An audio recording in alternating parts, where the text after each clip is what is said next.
क्या कभी आपने सोचा है कि भगवद गीता सिर्फ युद्ध भूमि में अर्जुन के लिए नहीं, बल्कि आज के बिजनेस वर्ल्ड में भी उतनी ही जरूरी है? एक युवा उद्यमी जो अपनी कंपनी को खोने की कगार पर था, कैसे गीता के 5 उपदेशों से न सिर्फ अपनी कंपनी बचाता है बल्कि खुद को भी पा लेता है। ये कहानी आपको सोचने पर मजबूर कर देगी। अगर आप जीवन, लक्ष्य और आत्मबोध के बीच का असली संबंध समझना चाहते हैं तो इसे अंत तक जरूर सुनिए। तो चलिए शुरू करते हैं। आरव की आंखें लगातार मोबाइल स्क्रीन पर टिकी थीं। निवेशक के ईमेल में शब्द सधे हुए थे, मगर उनका असर किसी तलवार के वार से कम नहीं था। We regret to inform you that your current financial projections are not in alignment with our risk appetite. यह तीसरी बार था जब एक बड़ा निवेशक ऐन मौके पर पीछे हट गया था। अंदर ही अंदर सब कुछ टूट रहा था। दिल्ली के दक्षिणी हिस्से में बने अपने आधुनिक स्टार्टअप ऑफिस में बैठा आरव उस समय 29 साल का था। उम्र कम थी पर सपने ऊंचे थे। उसके पिता का पारंपरिक हस्तशिल्प का व्यवसाय, जिसे उसने टेक्नोलॉजी से जोड़कर एक ई-कॉमर्स प्लेटफॉर्म में बदलना चाहा था, अब सिर्फ कागजों में बचा था। आरव ने IIT से इंजीनियरिंग की थी और फिर MBA किया था। सभी ने उसे ब्रिलियंट कहा था, पर ब्रिलियंस जब धरातल पर आकर लड़खड़ाए तो आत्मविश्वास चकनाचूर हो जाता है। ऑफिस के कोने में रखे गमले से सूखती पत्तियां उसे अपनी हालत जैसी लग रही थीं। वह कुर्सी से उठा और शीशे की दीवार से बाहर देखता रहा। भीड़, ट्रैफिक और भागती जिंदगी। पर एक क्षण को सब थम गया था। उस पल उसके मन में केवल एक प्रश्न था, अब क्या? वो घर लौटा।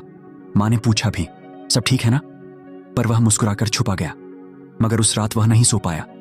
दीवारों पर अटकी पिता की तस्वीरें, उनके काम के प्रमाण पत्र और सबसे ज्यादा उनकी आंखों की चमक जब उन्होंने कहा था, बेटा मेरा काम तुमसे आगे जाएगा। ये सब आरव की आत्मा को भीतर से हिला रहे थे। सुबह उठते ही उसने टिकट बुक किया और निकल पड़ा। कहां, ये उसे खुद नहीं पता था। शायद भागना चाहता था, शायद ढूंढना चाहता था। ट्रेन की खिड़की से बाहर देखने का भी मन नहीं था। भीतर इतना कुछ चल रहा था कि बाहर का शोर फीका पड़ गया। तीसरे दिन वो हरिद्वार पहुंचा। गंगा किनारे बैठकर घंटों निहारता रहा। एक बुजुर्ग साधु को देखा जो पत्थरों पर कुछ लिख रहे थे। वो उनके पास गया और बिना कुछ कहे बैठ गया। घंटों बाद साधु ने बिना देखे ही पूछा, क्यों मन भारी है? आरव चौंका नहीं। उसने बस कहा, सब कर लिया, सब खो गया। साधु मुस्कुराए, जो खोया है वो तेरा था ही नहीं, और जो पाया है वो तेरा नहीं रहेगा। तू कर्म कर, फल की चिंता क्यों करता है?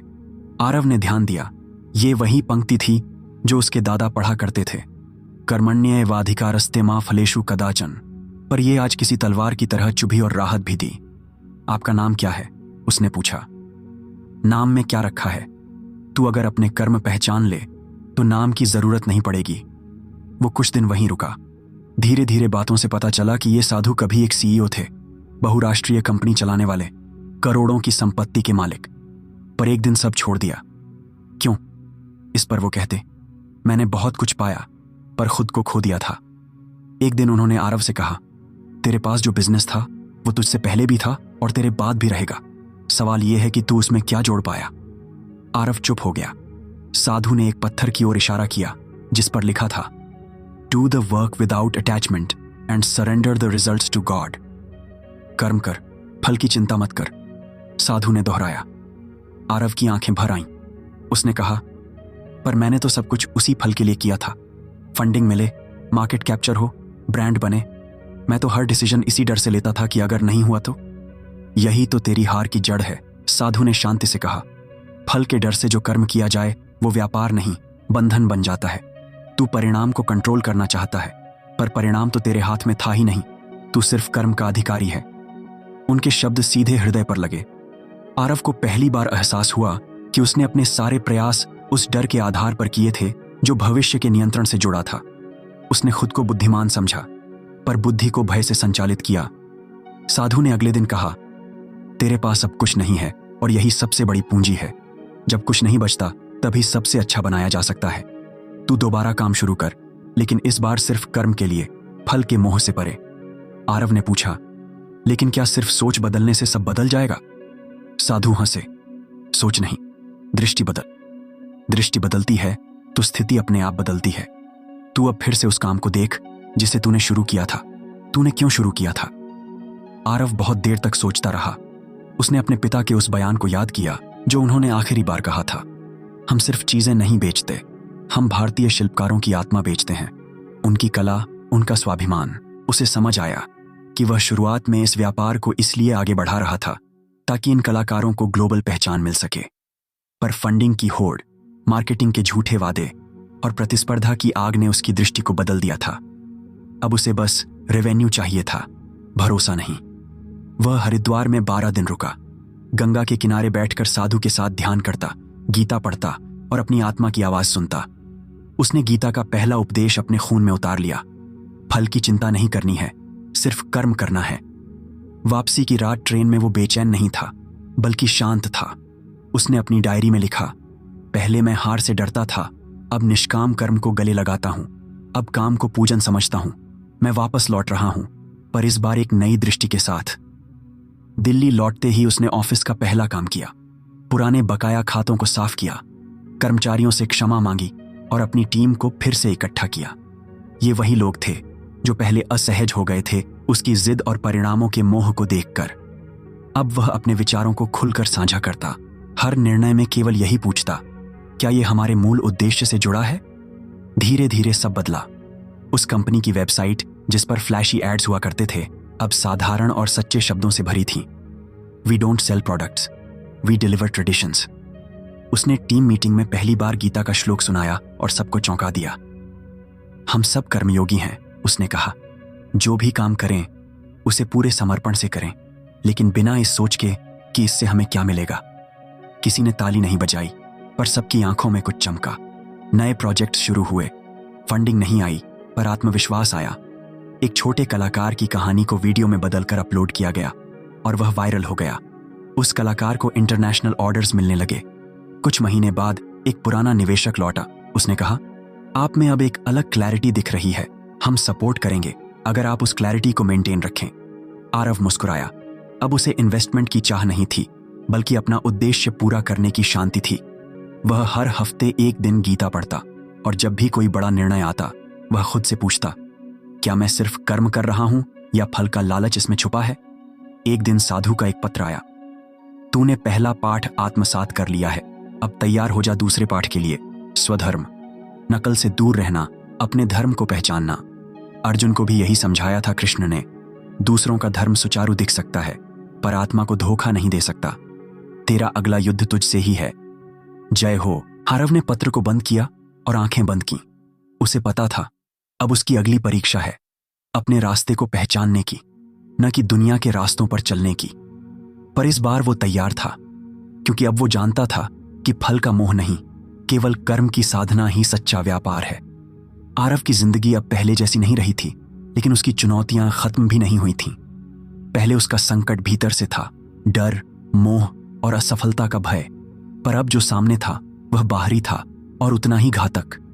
बाजार में रोज नए स्टार्टअप्स उभर रहे थे।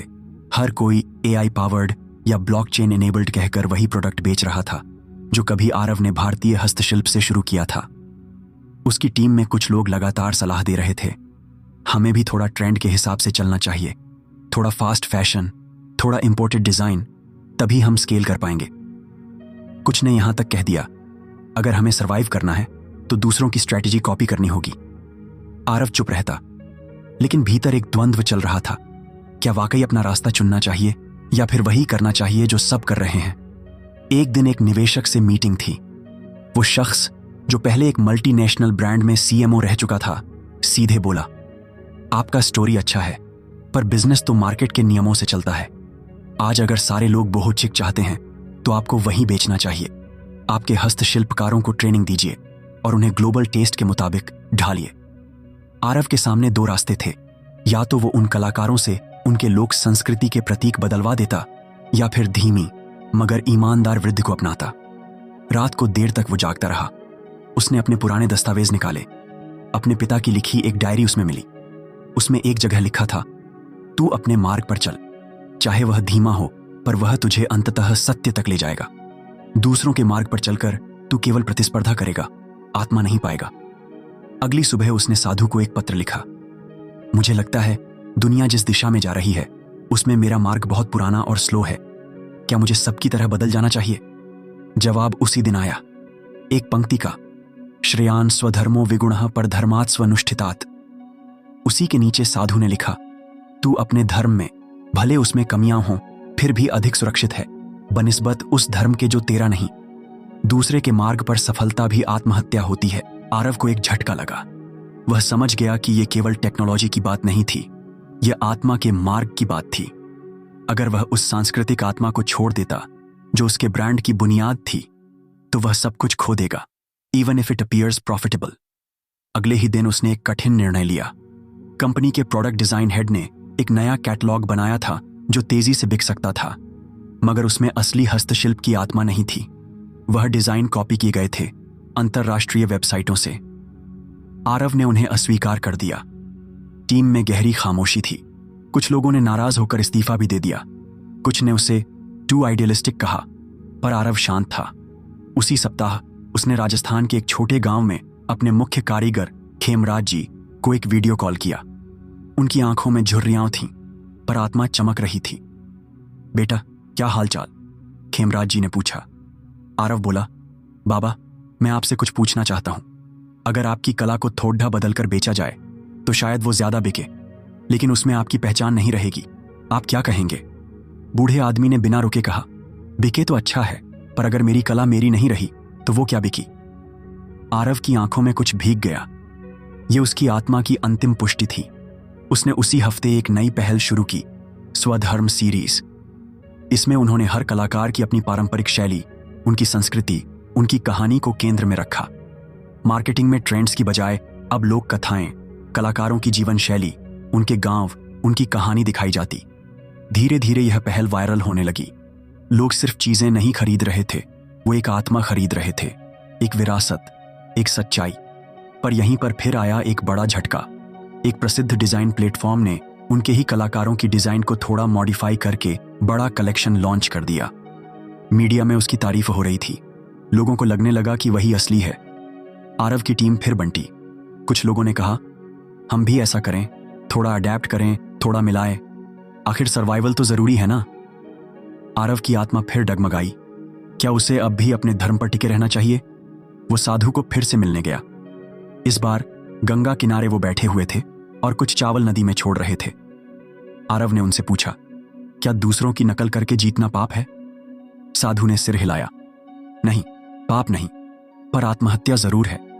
तू जीवन में आए तूफानों को झेल सकता है अगर तू अपने धर्म पर खड़ा है, लेकिन अगर तू दूसरों की दीवारों पर खड़ा है तो हवा का हल्का झोंका भी तुझे गिरा देगा। आरव चुप था। साधु ने कहा, जब अर्जुन को युद्ध नहीं लड़ने का मन हुआ तो कृष्ण ने यही कहा था, स्वधर्मे निधनम श्रेय, यानी अपने धर्म में मरना भी श्रेष्ठ है। अगले दिन वापस लौटकर आरव ने अपनी टीम को बुलाया और कहा, हम अब कोई समझौता नहीं करेंगे। अगर कोई हमारी शैली की नकल करता है तो हम और गहराई में उतरेंगे। हमारे पास सबसे बड़ा हथियार है, सत्य। उसने सब कारीगरों के गांवों में डॉक्यूमेंट्री स्टाइल शॉर्ट वीडियोस बनवाने शुरू किए। उनमें कलाकारों की माँ, दादी और बच्चों से बातें थीं। ये डिजाइन क्यों बनाते हैं? इस रंग का क्या अर्थ है? लोग अभिभूत हो गए। इस बार सिर्फ भारत में नहीं, विदेशों में भी ऑर्डर्स आने लगे। एक अमेरिकी महिला ने मेल किया, I don't understand the designs but I feel the soul. Aarav ने वह मेल प्रिंट करके ऑफिस की दीवार पर टांग दी। अब उसका बिजनेस बदल चुका था। अब यह ब्रांड नहीं था, यह धर्म बन गया था। उसी महीने उसने एक टेडेक्स टॉक दी जिसका शीर्षक था, B original even if you bleed. Video viral हुआ, लेकिन वो इसका जश्न नहीं मनाता। वो अब बस करता जा रहा था, क्योंकि अब उसे गीता की दूसरी शिक्षा ने थाम लिया था, स्वधर्म ही सर्वोत्तम है। कहानी अब शांति की ओर नहीं, बल्कि अगले संघर्ष की ओर बढ़ रही थी। अब उसके सामने सवाल था, जब सुख आए, जब प्रशंसा मिले, जब सब कुछ अच्छा लगे, तब भी क्या मन स्थिर रहेगा? क्योंकि गीता का अगला पाठ था, स्थित प्रज्ञता। और आरव को इसका सामना अब होने वाला था, एक ऐसे झटके से जो न उसकी योजना में था, न उसकी चेतावनी में। आरव को यह कभी नहीं लगा था कि सफलता भी एक परीक्षा बन सकती है। अभी तक उसके लिए संघर्ष और असफलता ही युद्ध रहे थे, लेकिन अब जब चीजें ठीक चल रही थीं, तब उसे भीतर से एक नई बेचैनी महसूस हो रही थी। उसकी कंपनी स्वास्थ्या का नाम अब न सिर्फ भारत में बल्कि बाहर भी पहचाना जाने लगा था। विदेशी संस्थानों से मेल आ रहे थे, दस्तकारी और आत्मा से जुड़े उनके अभियान की सराहना की जा रही थी। कुछ पुराने निवेशकों ने फिर से संपर्क किया कुछ ने कहा, हम अब आपको समझ पाए हैं। पर इस बार आरव ने कोई जल्दी नहीं की। अब वो परिणाम के पीछे नहीं भाग रहा था, उसे वही करना था जो सही हो। लेकिन जैसे ही स्थिरता की झलक मिलने लगी, अंदर कुछ हिलने लगा। कंपनी के सीईओ विवेक, जो आरव के बचपन के दोस्त थे और जिन्होंने शुरू से इस कंपनी के साथ दिन रात एक किए थे, एक दिन अचानक मीटिंग के बीच बहुत शांत थे। उनकी आंखों में वो चमक नहीं थी जो पहले हुआ करती थी। आरव ने पूछा, सब ठीक है विवेक? विवेक मुस्कुराए, हाँ सब ठीक है, बस थोड़ा थका हुआ हूं। आरव ने ध्यान नहीं दिया। 3 दिन बाद अचानक एक ईमेल आया। एक बहुत बड़ी मल्टीनेशनल कंपनी ने बिल्कुल वैसा ही नया प्लेटफॉर्म लॉन्च किया था जैसा आरव बना रहा था, स्वास्थ्य डिजिटल क्राफ्ट चेन, जिसमें कलाकारों की पहचान ब्लॉकचेन से जुड़ी होती ताकि कोई उनकी डिजाइन कॉपी न कर सके। आरव हैरान था। यह प्लान अभी टीम के एक इनर कोर में ही था। बाहर जाना तो दूर, दस्तावेज भी साइंड एनडीए के तहत सुरक्षित थे। उसने सारी लॉग्स चेक कराई, आईपीज देखी और सबके लैपटॉप्स आईटी टीम से स्कैन कराए। और फिर जो सामने आया वो उसके आत्मा को तोड़ने वाला था। विवेक ही वो शख्स था जिसने अपनी निजी पहचान से इन जानकारियों को एक विदेशी कंपनी को भेजा था, उस कंपनी को जहां से उसे वीपी का ऑफर मिला था। आरव को समझ नहीं आया वह क्या कहे। रात को देर तक वो अकेला बैठा रहा। जिस व्यक्ति के साथ उसने लड़ाइयां लड़ी थीं, जिसे उसने भाई की तरह माना था, वही उसे भीतर से काट गया। गुस्सा नहीं आया, आंसू नहीं आए, सिर्फ एक शून्य था। सुबह होते ही उसने साधु को फोन किया, मैं टूट गया हूं, मैं समझ नहीं पा रहा हूं कि कैसे कोई इतना नीचे गिर सकता है। साधु ने कहा, तो तू अपने दुख में डूब रहा है, तुझे क्या लगता है ये संसार तेरी भावनाओं के हिसाब से चलेगा? आरव चुप था। तू अर्जुन है या द्रौपदी? साधु ने पूछा। क्या मतलब? आरव ने धीमे से कहा, अर्जुन भी अपनों के खिलाफ युद्ध लड़ रहा था, लेकिन उसने मन को दुख से ऊपर उठाया। उसने स्थिरता चुनी, विचलन नहीं।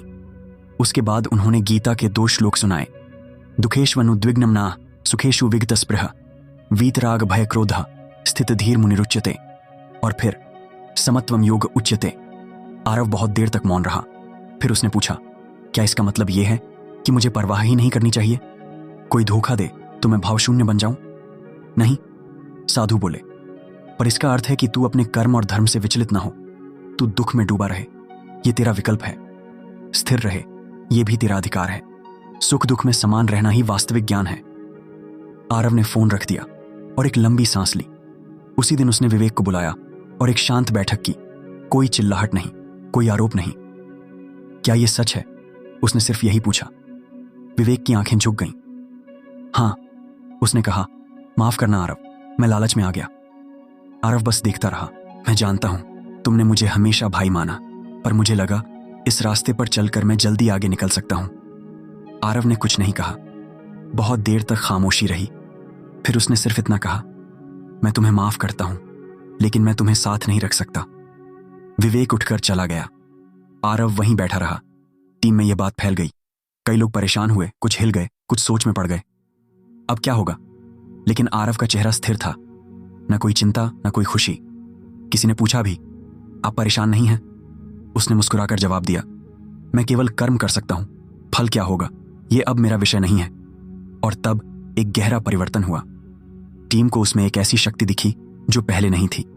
नायक वही था, पर अब उसमें एक साधु जैसी स्थिरता थी।